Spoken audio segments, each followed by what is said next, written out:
What up everyone, Big Kev back in the building. Today's video is what happens after nuclear war. Don't forget to like and subscribe. Let's check it out.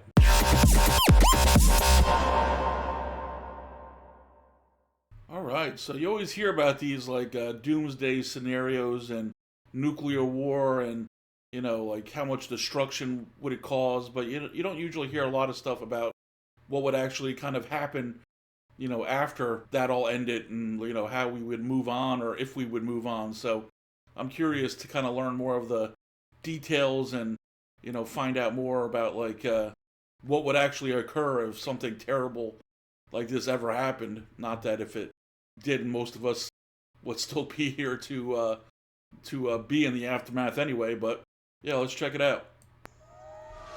Nuclear war would forever split human history into anything that happened before and the post-war apocalypse.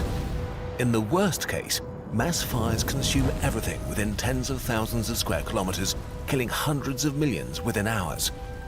Damn. I mean, you always think of nuclear war, and you don't really usually think of fire. I mean, I know there's the blast, so obviously there's going to be fire and there's going to be the blast radius or whatever, but you usually just always first thing comes to mind is radiation. You usually forget that, oh yeah, everything within a certain amount of distance is actually going to either be melted or vaporized just from the blast itself. But the worst part comes after that. Nuclear war could trigger a nuclear winter that might kill billions, maybe even completely collapsing our civilization. How does it work? And what would it look like? Fire causes winter.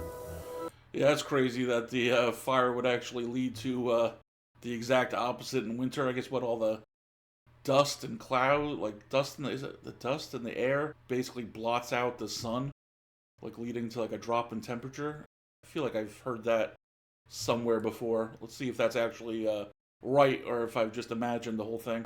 When a nuclear weapon is detonated, a bubble of gas hotter than the sun is forced into existence, so hot that everything within kilometers... Hotter than the sun? Oh my god. I mean, that's a pretty crazy thought. ...immediately begins to burn. The terror bubble expands rapidly, filling the sky over its target, creating a devastating shockwave that causes most of the immediate destruction. Basically, you break a lot of stuff and set it on fire. And in the worst case, this turns into a firestorm that consumes everything and everyone on the ground. Right after the explosion, a gigantic mushroom cloud rises over the destruction like a demon throning over its perverse work. But in the following hours, a far more deadly cloud forms. The fire burning cities, forests or fields heats up so much air that it creates its own microclimate and wind system. Hot air and hot smoke rise, pulling in fresh air from the surroundings and fresh oxygen, stoking the flames even more. This creates an updraft and forms a colossal pyrocumulonimbus cloud that carries the soot and aerosols from the flames high into the stratosphere. Under normal conditions, the soot rising from a big fire is quickly washed out by rain. But a pyrocumulonimbus cloud can reach altitudes well above the height where rain clouds form. Once above the tropopause, there's simply no weather to remove soot from the atmosphere, so it can stay aloft for years. Oh wow, I never knew exactly the dynamics of how this occurred. I mean, it's crazy once it gets up to a certain height that the soot can just remain there for long periods of time, even years and years. You'd always think that, yeah, the next time it rained, it would wash it away or something, but obviously it's above, the weather systems, so that doesn't occur. If this happens to a single city, it's a tragedy, but a fairly local one. But in a full-scale nuclear war, warring nations following the cold logic of mutually assured destruction could use hundreds or even thousands of nuclear weapons all at once, creating hundreds of firestorms, sending up to 150 million tons of soot, a cube the size of a skyscraper, directly into the stratosphere. In the next few days and weeks, the soot begins to black. So basically, if there's a nuclear attack and you strike back, you're basically risking the entire world to go into a nuclear winter. Cool. Blanket the Earth at high altitudes, absorbing light high above the ground and preventing sunlight from reaching the surface. This is not like science fiction where the sky turns dark and the sun disappears. Winter is what happens when just a little less sunlight hits the ground, and now suddenly a lot less sunlight gets through. Yesterday, the world was normal. Today, nuclear winter begins. Winter causes hunger. How bad nuclear winter would be is still an active area of research. It all hinges on one thing: how much stuff will burn really hot?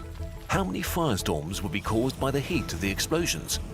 This depends on many factors, from the materials a city is made of, to the time of the year, if a forest is nearby, and so on. So just keep in mind we're working with some assumptions. Here's the good news. Nuclear winter is not permanent, and definitely no new ice age. The effect... Well, that's good at least, although will we still be here to enjoy the benefits once the nuclear winter leaves? I mean, even though it's not an ice age, it could outlast us. On the climate only lasts as long as the soot remains in the atmosphere, which is at most a decade or so until it clears out and temperatures normalize. 10 years is a pretty long time to live under a nuclear winter, especially if all the crops die and, freezes everything that we're trying to produce food-wise.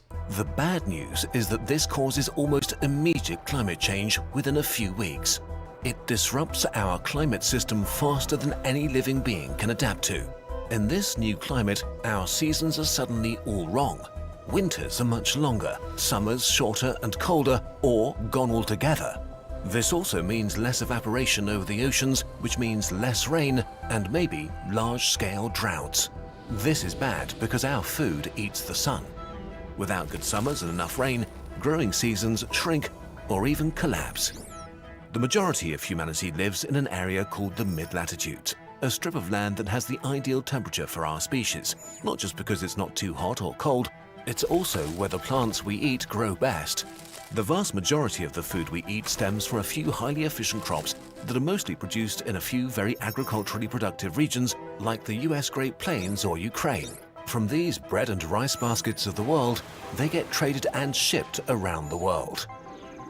Oh, that's interesting to see. I never knew that was like the layout of where the kind of best areas for certain foods were. It's not evenly spread out, but I mean, most of the continents got, have a good section where they can grow their own food. I mean, Africa, probably the least amount, and, once you get up into like Russia, it doesn't seem to have much, but, the rest of Europe and Asia seem to be in prime conditions. The worst case of a full-scale nuclear war, the temperatures in the mid-latitudes will probably stay below freezing for several years. Nothing at all can grow under these conditions, and the world's bread baskets would suddenly turn empty. If food production crashes, the world's food producers would very likely ramp up prices or even stop selling food to other countries, if they're still able to farm their fields at all. It's easy to calculate how It'd be like bread lines and like everything would be like exorbitant prices. Yeah, that would probably lead to like riots. Yeah, that would have a definite bad chain reaction pretty quickly. How many people can be alive on Earth? You take all the calories we can produce and divide them by what the average person needs to survive. If you have more people than calories, then within a few weeks, you don't anymore. Humanity has only a few weeks' supply of crops and food, not enough to survive this drastic drop in production. But we only have a few weeks worldwide? Wow. That's a crazy stat. I mean, that just shows you how fragile things really are. That's not a lot of lead time in case something ever goes wrong. Climate is not the only issue. Modern industrialized agriculture is a complex affair that relies on functioning supply chains to provide unthinkable amounts of industrially produced fertilizer and chemicals to kill weeds and vermin. Massive numbers of specialized modern machinery is plowing, sowing, harvesting, and distributing. After a nuclear war, especially if the countries that produce the food were part of the nuclear exchange, there may simply be no more fuel, fertilizer, or machine parts because there are no more oil refineries, ports, and other essential infrastructure left, damaging global food production even more. Okay, so now... Yeah, I didn't even think of those type of things like factoring in. Now that we've set the stage, let's look at what science says about the actual wars that could happen. Actual nuclear war. Today, there are two main conflicts that scientists think about when making calculations of nuclear winter: a nuclear war between India and Pakistan, and one between the US and Russia. The most likely smallish nuclear exchange would be fought today between India and Pakistan with relatively low-yield weapons.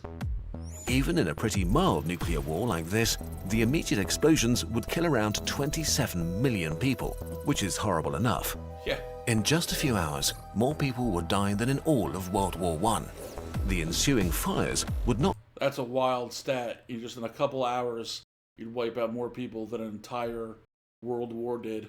That's insane. cause a nuclear winter, but a mild nuclear autumn. But even this would disrupt the climate and thereby global agriculture, enough to starve up to 250 million people worldwide. 250 million? Man, hope India and Pakistan continue to get along. Jesus. Fortunately, India and Pakistan are in an arms race and have been increasing the number and power of warheads in their arsenal. The next stage of escalation would be war with hundreds of nuclear weapons, the bombs and fires destroying many major population centers and killing over 100 million people. A war on this scale would cause a nuclear winter that would damage global agriculture enough to cut the available calories for humanity in half. The number of people that starve to death would be as high as 2 billion. 1 in 4 humans alive today. The worst-case scenario is a full-scale global war between NATO nations and Russia, or China, which also continues to build its nuclear arsenal. In a war between a former, future, and Man, this video is depressing as hell. current superpower, thousands of nuclear weapons could be detonated. In a scenario with around 4,400 nuclear weapons, 360 million people would perish right away. We have no other event to even compare the death and destruction to. It's like humanity dropping an asteroid on itself. The nuclear winter I mean, that's basically what it is. We're basically dropping a whole bunch of asteroids all over the globe all at once. that follows such an apocalyptic war would tank human calorie production by as much as 90%. Not only would almost all of our agriculture take an immediate and deadly hit, the climate would take at least a decade to recover. Because a war like this would specifically hit the world regions that produce most of the food for humanity, recovery will be much, much harder than with other conflicts. Within 2 years, the global death toll from starvation could rise to about 5 billion. In mid-latitude countries What, is there like 7 billion people in the world or something? Jesus. like Russia, China, Canada, the US, and much of Europe, only a few % of the population might survive. Humanity will never be the same again. While nowhere is truly safe, some nations in the Southern Hemisphere may fare well enough to endure while the rest of the world collapses. All the nuclear weapon states are in the Northern Hemisphere, so a few countries like Australia, New Zealand, and Argentina may be able to endure for a bunch of different reasons. Their nuclear winter would be milder, they have a lot of livestock that would not be as affected as crops, so they would probably stop exporting food, and Those people who live there are, I guess, on the lucky end of things then. Jeez. Only 3 nations out of, like, everywhere? That's pretty crazy to think. focus on keeping their own people alive, assuming they aren't invaded for their food by other starving nations. It's safe to say that the Yeah, I have a feeling that they will be. Although, who knows how many survivors would be left to even mount a offensive campaign to really take their supplies. world would become extremely unpleasant for a long time, and it's impossible to know how many people would have died when the nuclear winter ends. In the worst case, human civilization could collapse and the survivors would be thrown back thousands of years, slowly trying to recover a world full of scars and graves. Eventually, when they've rebuilt civilization, would they ever build nuclear weapons again?